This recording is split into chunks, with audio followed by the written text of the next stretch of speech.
All right. Well, update. This is going to be a quickie update to the heaters, the propane heater saga. And hang on.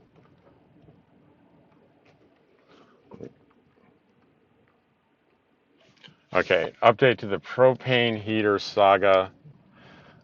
The Empire heater. Or I brought it into RV Lifestyles. They said it was dirty. They cleaned it. It's working perfectly. I brought it home and still yellow flame. So I had totally blamed myself, figuring I'm brushing George underneath the heater, hair's getting in there, I'm the blame for this. And I made an assumption, though, that I shouldn't have made. I brought the heater in with my hose that has a regular regulator built into it attached, and with the intention that they would test it with that hose to make sure that it wasn't the hose of the regulator, but I didn't say that to them. So evidently what they did is just removed my hose, and cleaned it, attached their own hose, saw the blue flame, and everything was good. Well, so I was scratching my head because I know that they wouldn't have seen they wouldn't have just not tested it. There's no way. They tested it. It was a blue flame. So it's like, well, there are only two possibilities that I'm aware of here, and that's going to be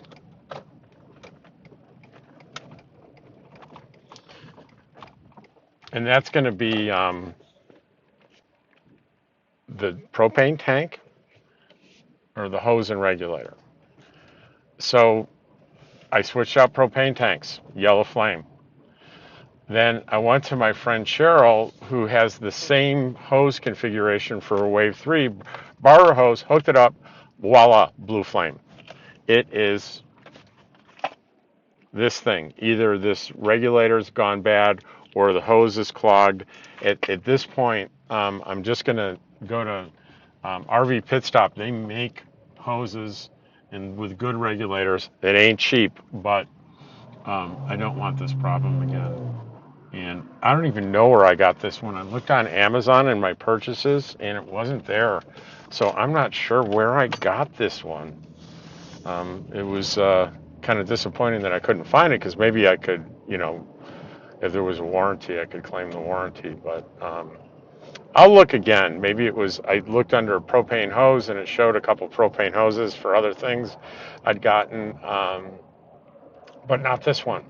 So maybe I'll just search under hose. There'll be a lot under hose um, for various things, but I'll check that out. But I'm on my way into town to ask them to make me a new hose. And at RV Pit Stop, which is on Central, north of Main Street on the right-hand side, it's the big place that does um, propane and dump stations and water and everything.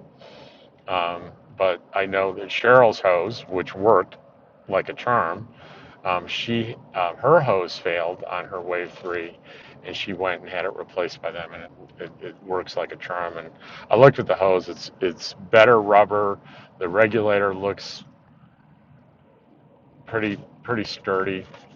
Um, this one, of course, on the back says "Made in China." Um, Now, not everything made in China is poor quality. However, I would say due to the very low costs of many things made in China, you run the risk of it being um, not made as well. Do I know that for a fact? I do not. Um, I do know, for example, this is a good example, an electronic thing.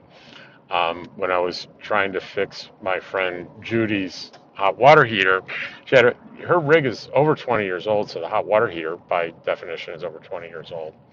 And I searched for a control board for it. And you basically have two choices. You can get the Chinese versions for about $60 or $70, or you can go the Dinosaur brand, which is the USA version, which is twice that much. So what did I do? I got the Chinese one, and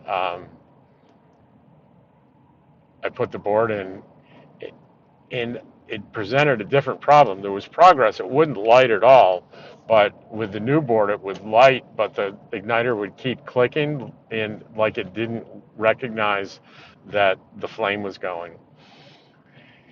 And we did a bunch of troubleshooting on that. And finally, I really decided to spend some time doing Google searches, and deep into a Reddit um, thread, I found a couple of people that had the identical problem, and they said they had done the same as I had, bought one of the inexpensive boards, and they said they bought a dinosaur board, and that worked like a charm.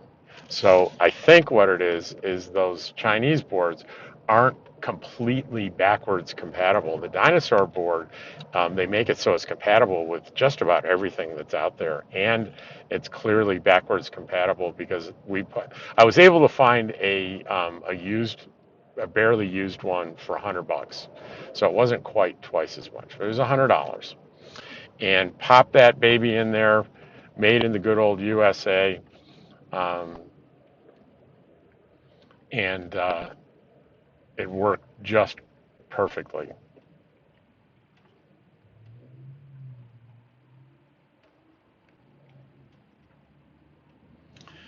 So that's an example of something made in China did not work. Something made in the USA for a lot more money worked. And I just replaced my board in mine because it was acting up, and I put in a Chinese one, and it works just fine.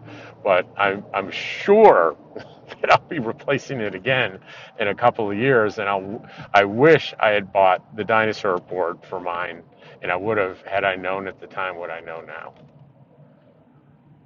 So that's one firsthand example of Chinese versus.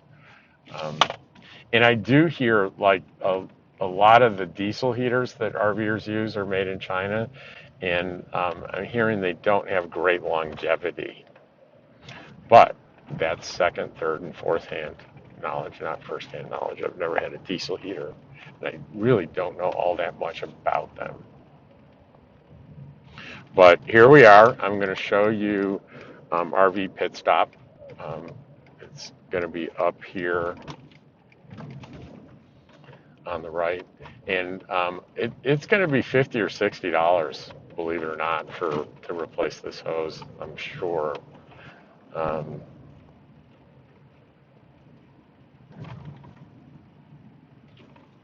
and you see that there's an octagonal sign that says RV pit stop, and their propane is $3.29 a gallon.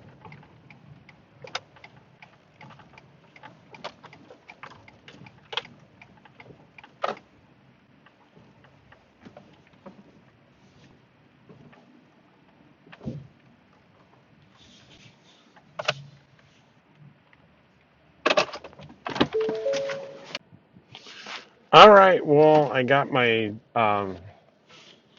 new hose made, and I did find, I sat here for a minute and looked through my Amazon, and I did find where I bought this other hose, and it was in 2021, so product support expired on December 23rd, 2023, so I missed that by almost 2 months. So that's going to be a loss. And it was like $65 with tax for this new one. And I was hoping for that price that I'd see a made in the USA stamp, but I didn't. It wasn't China, it was India. It was made in India.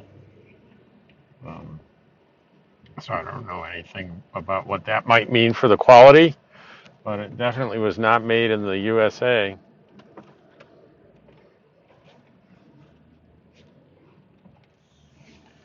And we are headed back. I'm gonna get some water, and I'll report back right at the end of this if after I put the new hose together. Um, they don't do that. You gotta like do the Teflon and tighten everything down and put it together, final assembly yourself. You'd think for 60 bucks they would do that for you, but they don't. Um,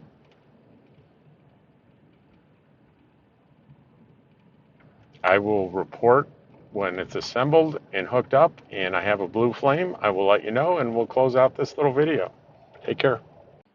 Okay, I'm sneaking in another propane story because this just happened. Well, the end of the story just happened. The beginning of the story was, um, forget about for the moment the Empire heater problem with the pilot light. And as a coincidence, I had um, replaced on the main propane tanks on my trailer, which is totally separate from the Empire heater thing, that whole issue. It's basically for my fridge and my stove in the built-in furnace. I had ordered a replacement regulator and hoses, a complete kit to proactively change what was there that looked kind of cheap, and I thought, I'm going to replace it before it fails. So I did that the other day, and then after I installed everything, I um, I went through and checked everything to make sure everything's working. And when I got to the stove, the flames were pretty yellow, like the same problem I was having with the Empire heater, but a separate system. And I wondered, what could the problem be? Did I get a bad regulator? Do I have a bad connection? I checked everything. And then it dawned on me that I have like 4 20-pound tanks that I rotate around. And I own 3. The 4th one is a Blue Rhino tank. And let me explain what that is. Blue Rhino is a company where you see in gas stations tank exchange. Right? So when your tank's empty, you just swap it for a new tank. It's more expensive than filling them up. But I have one Rhino tank because you could end up in remote parts of the country where there's no propane fill, and all that's available is a tank swap. And Rhinos are all over the place in little towns everywhere.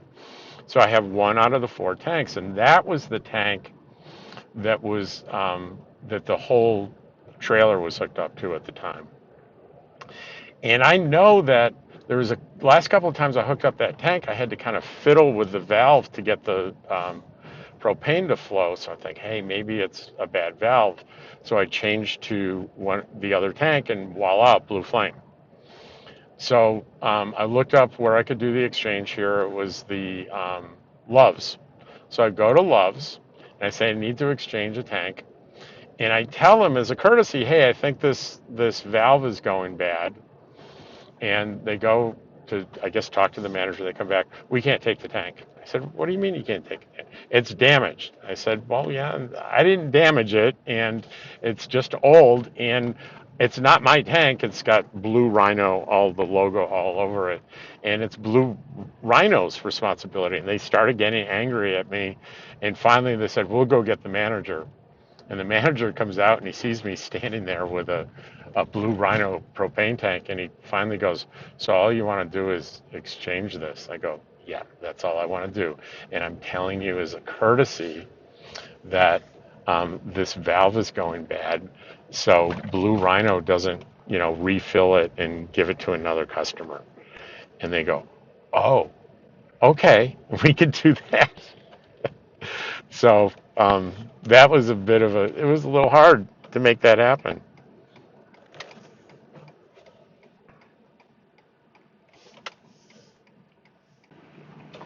Well, I stopped in Tyson Wells here um, briefly to stop at Gringo's and get a couple of tacos. I hadn't eaten all day, and got like a couple of ground beef tacos, and I shared with Dottie. Dottie got one. Dottie's pretty happy about that. That's her regular diet is ground beef, so that was good for her. And now I'm got all my propane stuff, and I am now headed um, back to camp. And on the way close south, I'll stop, dump some trash, and get some water. which is a new routine for me. No longer paying for water, or not directly paying for water. It's included in the LTVA fee, and I'm starting to take advantage of it instead of throwing quarters.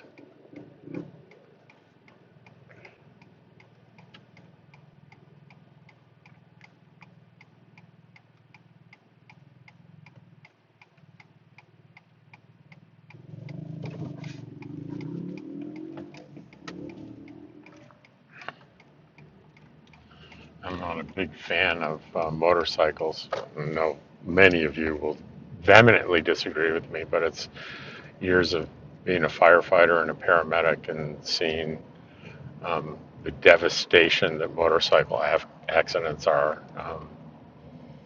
It's very vulnerable to be on the road in a motorcycle.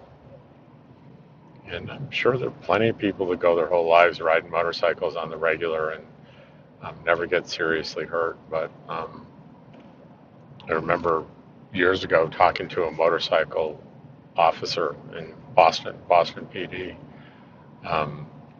He said, a career riding a bike, it's not a matter of if you're going to have a serious accident. He said it's a matter of when. But that's, working a full-time job for 20 plus years, riding a bike. So in Boston and many other cities, they're pretty good about the bikes stay off the street in bad weather. They put them in cars. But you're at the mercy of other drivers. You can be alert and you can be defensive, but if you're in fairly moderate to heavy traffic and you're around other vehicles and someone's not paying attention, you can have a serious accident that you had no prayer of preventing. I like having a lot of crumple zones and airbags around me.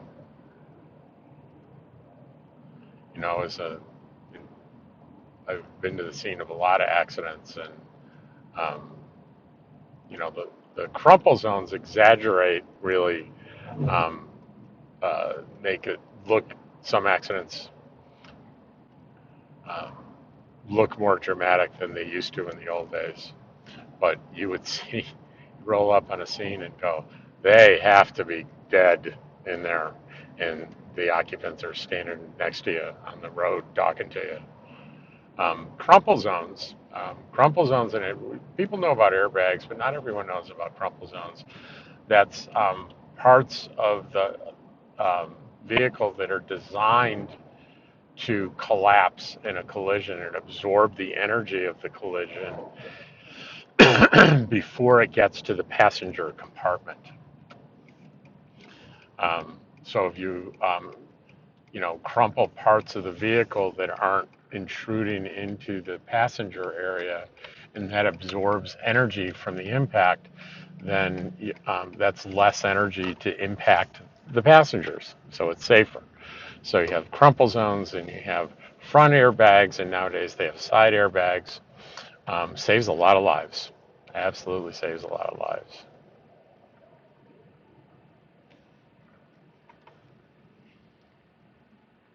The one kind of collision that it's hard to build safety against is a high-speed head-on collision.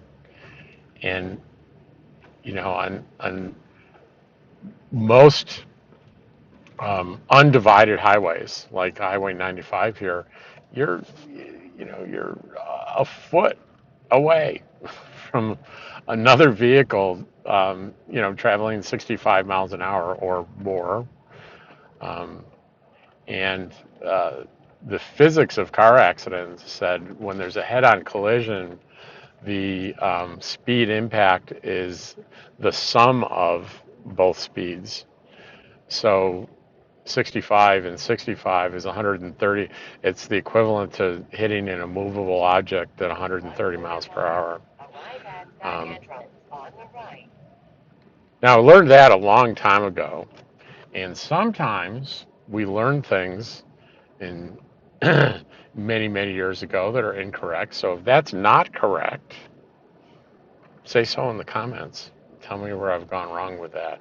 But it's something I learned as a kid, and I've always believed it. And up until this very moment where I'm saying it publicly, I haven't read anything or looked at any reliable source that talks about that in many, many, many years. I mean, certainly prior to the internet. But rest assured, before I publish this, I'm going to look it up, and if I'm totally wrong, um, you probably won't see it.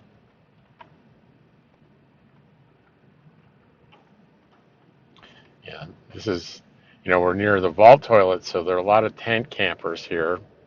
And boy, when it gets hot here, boy, I wouldn't want to be in a tent or a rig without the ability to fire up a generator or a big battery bank and kick on that AC. I mean, probably the last day or two I'm here, it'll get miserably hot, and I'll be running the generator and running the AC during the day to stay. And then, what I'll be doing while that's happening is packing up and getting ready to make my move to Pahrump.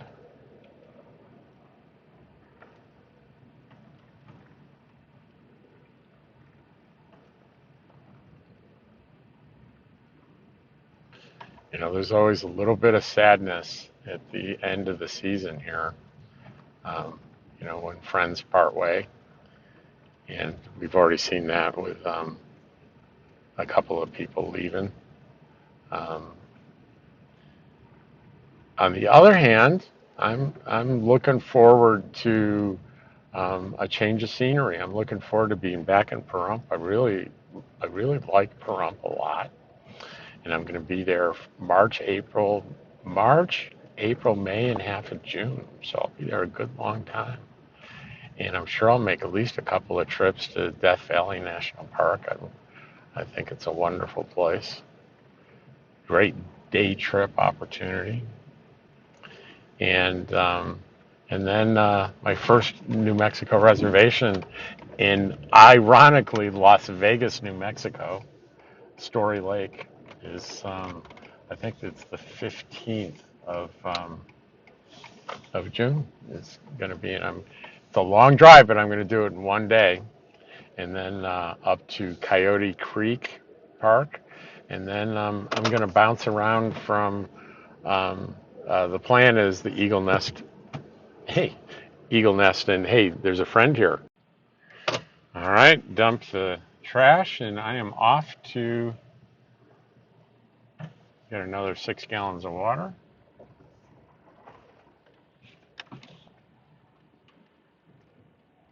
It looks a little crowded. And you know what? It's getting kind of warm. It's over 70. So,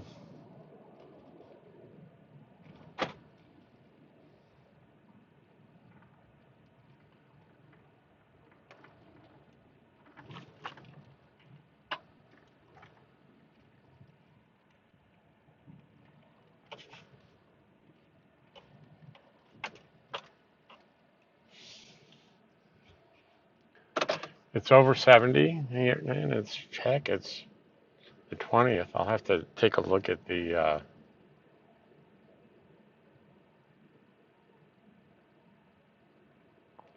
Oh, what's going on here? He's pushing his car.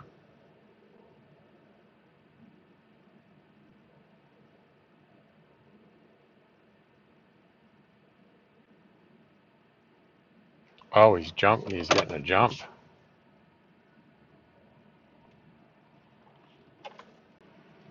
All right, I got my water, and we're headed back to camp.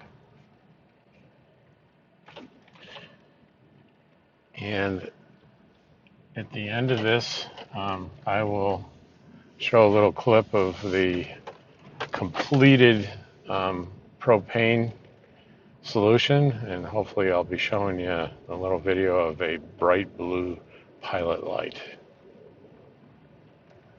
If not, I'm gonna be. If not, I'm gonna be. Well, I'll laugh. I will. I won't be too frustrated, but I really think this is the solution. Especially since when I hooked up Cheryl's hose and regulator, and it was a beautiful blue flame. I'm pretty sure this is going to work. I'll be so upset if it doesn't. So, I got the propane hose made. I installed it. Everything's okay.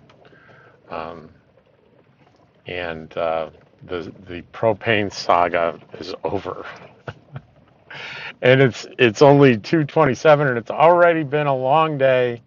And I'm gonna kick back and relax, and I'll upload this video tonight, and you guys will see it tomorrow, mañana, on